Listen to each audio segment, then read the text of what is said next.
The echo of hurried footsteps in the empty marble hallway told a story no one cared to listen to, until one woman decided to follow. Mark's worn-out sneakers squeaked against the polished floor of Sterling Enterprises as the clock hit 6:45 p.m., 15 minutes before the official closing hour. To most, he was invisible, a quiet janitor with tired eyes and a permanent slouch, always slipping away before anyone could say goodnight.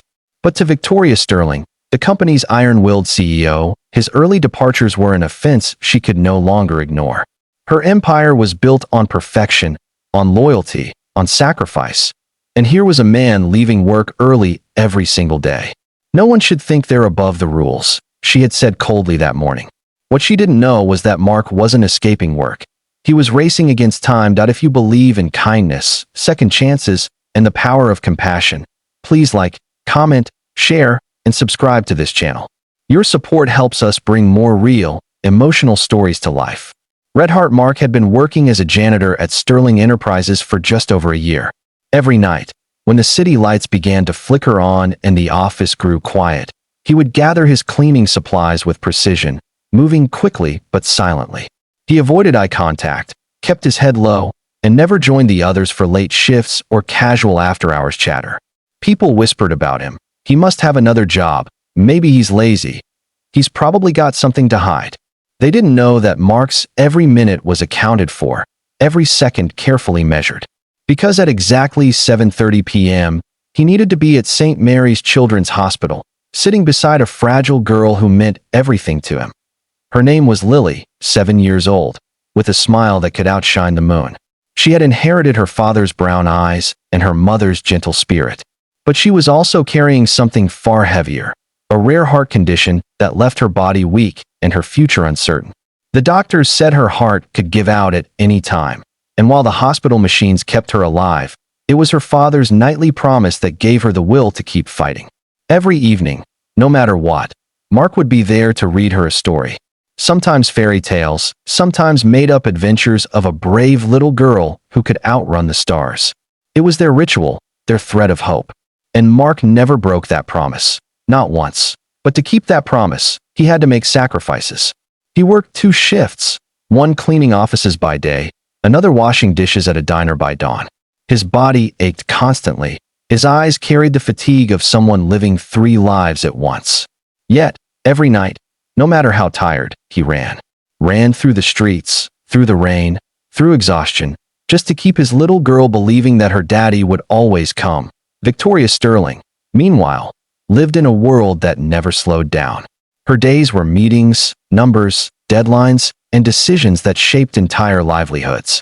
Her father had built Sterling Enterprises from nothing, and when he died, she promised to make it bigger, stronger, and more respected. But success had hardened her heart. She believed in rules, not reasons. When she noticed through HR that Mark clocked out early every day, she saw it as inefficiency, a weakness. Her company had no room for that. That night, she decided to follow him. She didn't announce it. She simply grabbed her coat, took the private elevator to the lobby, and waited in the shadows as Mark left with his mop bucket and worn backpack. He didn't take the bus like most janitors.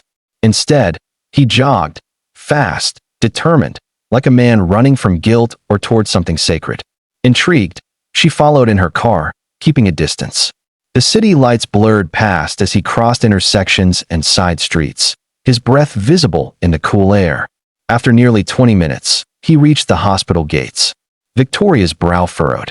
What was a janitor doing there every night? She parked discreetly and followed him inside, her heels clicking softly against the linoleum floor. The fluorescent lights painted everything sterile and distant.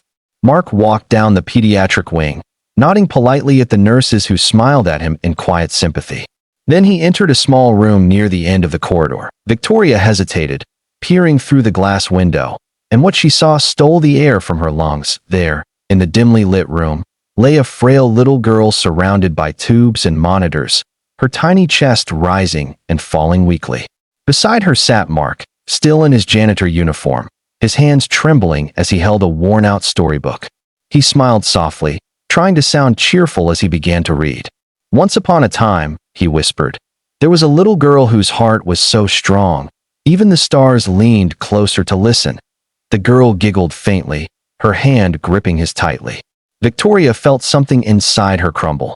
The man she thought was careless was fighting a silent war, and losing, one heartbeat at a time. She didn't go inside. She couldn't. She turned away, her chest tight, eyes burning. The world she ruled with confidence suddenly felt so small compared to what she had just witnessed. That night, for the first time in years, Victoria couldn't sleep. The numbers in her reports blurred. The meetings the next morning felt meaningless. All she could see was that man's trembling hands and the dying child who looked at him like he was the only magic left in the world. The next day, when Mark arrived, she called him into her office. His hands shook as he stood before her, clearly expecting to be fired. But instead of anger, she spoke softly. "You've been leaving early," she said, "but I know why now." Mark's eyes filled with panic, then shame. He apologized immediately, saying he'd understand if she needed to replace him. I promised her I'd never miss a night," he murmured. Victoria's eyes glistened as she said, "You won't. From now on, you'll leave at 6. And I'll make sure you're paid for the full shift." Mark froze, unable to speak. He had expected punishment, not mercy. She added, "And if you ever need anything for your daughter, medical bills, support, come to me directly." He didn't know what to say. All he could manage was a tearful thank you as he left her office. But for Victoria, that moment marked a change she never expected. The cold walls she had built around her heart began to melt. She started visiting the hospital herself, quietly donating to the children's ward under the company's name. She saw Lily often, sometimes bringing her new storybooks or small gifts. And with every visit, she felt a strange warmth she hadn't known in years, the warmth of purpose beyond profit. Weeks passed. Then, one night, Lily's condition worsened. The call came just before midnight. Mark raced to the hospital, and Victoria, upon hearing from one of the nurses, followed. When she arrived, Mark was sitting beside the bed, holding his daughter's hand, whispering through tears, "You can rest now, my little star." Lily smiled weakly, whispered, "I love you, Daddy." And her tiny fingers went still. The monitors fell silent. Victoria's heart shattered at the sight. She walked in quietly, placed a hand on Mark's shoulder, and for the first time in her life, she cried, not as a CEO, but as a human being. She stayed with him until morning, through silence and grief, through the unbearable stillness of lost. In the weeks that followed, Victoria arranged for Lily's funeral, paid the hospital bills, and even helped Mark move into a small but warm home closer to his family. She gave him time off, full pay, no questions asked. But more than that, she gave him dignity. Months later, Mark returned to work, still broken but grateful. On his first day back, he found something waiting in the janitor's closet, a small plaque on the wall with a quote engraved. "Real strength is not measured in hours worked, but in hearts touched." Below it, the name, Lily's Corner, in memory of a brave little girl. The janitor's room had been renamed in her honor. And every employee who passed by knew the story of the man who left early for love, and the CEO who learned what true success really meant.